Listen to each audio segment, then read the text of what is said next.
Alright, good morning mga idol. Kape na naman ulit tayo mga idol. Yan, ang sarap magkape ngayon.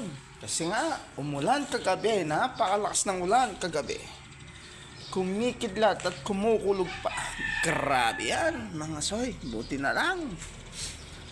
Di na umuulan ngayon. Ayan, sarap ng panahon ngayon.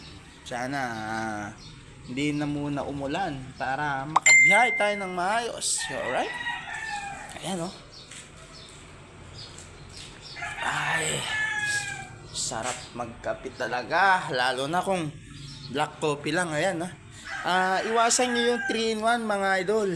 Kasi Diyan kayo magkakasakit. Yung mga 3-in-1 coffee na yan.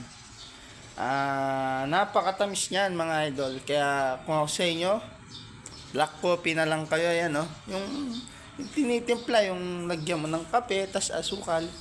Ganun lang mga idol. Napakasarap. Habang tumatanda kasi yan, pasarap ng pasarap yung black coffee.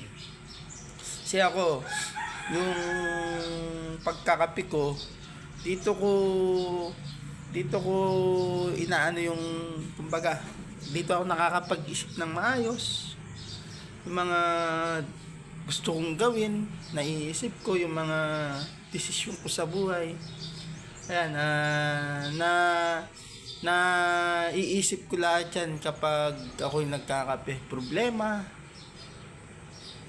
kung paano masusolusyonan. Yan. Lahat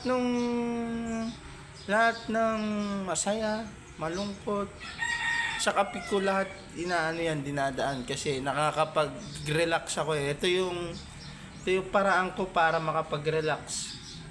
Kumbaga parang ito yung pinaka bisyo ko na kasing iba sigarilyo. Kanya-kanya tayo ng stress reliever eh. Siguro masasabi ko ito yung stress reliever ko, yung kape. Black coffee ako, ayoko ng 3-in-1. Nadala na ako sa 3-in-1 kasi lagi sumasakit yung sikmura ako sa 3-in-1 eh. Alright, kaya kung papasyal ako sa inyo, black coffee lang, sapat na. Happy morning mga tol.